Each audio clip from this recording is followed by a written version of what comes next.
Desde hace años, pinceles, acuarelas y cuadernos me acompañan en mis viajes. Siempre digo que cada dibujo captura un momento y cada página es un recuerdo que conservas, vivo en tu cuaderno. Hoy te invito a un viaje muy especial. Te presento el resultado de una de mis mayores aventuras. Mi libro de acuarelas de viaje, 20 días en Perú. Este es el cuaderno que viajo conmigo por todo Perú. Está lleno de historias, de acuarelas y dibujos que me acompañaron durante todo el viaje. Y este es el libro a que ha dado lugar, 20 días en Perú, y que te quiero mostrar hoy. Se trata de una copia exacta del cuaderno que volvió de mi viaje, página a página, desde el índice, el mapa y todas las aventuras que sucedieron en esos 20 días en Perú. Siempre me gusta empezar mis viajes con un mapa. Me ayuda mucho a conocer el país, en este caso todo su contexto, país alrededor, donde limita, zonas de costa y la topografía.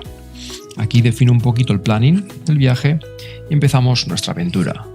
Desde Lima, con su costa verde, y poco a poco se va descubriendo el viaje, sus comidas, aquellas paradas que hicimos para empaparnos de su cultura, y viajamos a la selva, el Amazonas. Paisajes fantásticos, sitios en los que estuve dibujando tranquilamente durante horas, captando la fauna, la flora, recuerdos que capturé y que me llevé conmigo en mi cuaderno. Dibujos a la sombra, dibujos al sol, dibujos rápidos y otros no tanto. Puños y recuerdos del viaje. Después nos fuimos al Valle Sagrado. Cusco, Pisac, Chinchero. Disfrutamos de su comida, de sus ruinas, de sus salinas y sobre todo de Machu Picchu. Dibujos lentos, con calma y otros no tanto. Dibujos con historia, donde prácticamente era imposible dibujar con todo el movimiento que tenía el tren.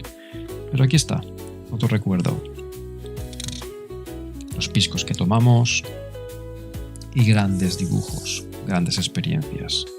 Cómo capturar la plaza de armas de Cusco, dibujando durante más de 2 horas. Detalles de su cultura, donde explico un poco la historia de Perú, el porqué de sus monumentos. Una vez terminamos, nos fuimos al altiplano, Arequipa, Monasterio de Santa Catalina, donde estuve dibujando toda la tarde, incluso con lluvia, hasta que prácticamente nos cerraron.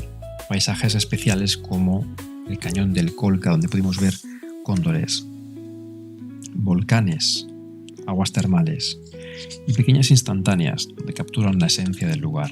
Y cómo no, toda la cultura del país mezclada con su bebida, cervezas, infusiones y cócteles. Enormes y brillantes cielos en el lago Titicaca, culturas ancladas en el pasado, como en las islas de los Uros. Amantaní y Taquile, un lago increíble, lleno de luz y reflejos a más de 3.800 metros de altura. Volvimos a Lima, la capital, disfrutando de su gastronomía. Fuimos al barrio de Callao, La Punta, zonas llenas de cultura. Parque Chino, Miraflores y Museo Larco. Y por supuesto el distrito de Barranco, un barrio imprescindible, llenísimo de vida y mágico. Este libro es un trocito de mi viaje, un pedazo de Perú que quiero compartir contigo. Si te apasionan los viajes, el arte, la acuarela o simplemente quieres un pedazo de la magia de Perú, este libro es para ti. Aquí abajo te muestro cómo hacerte con él. Disfrútalo.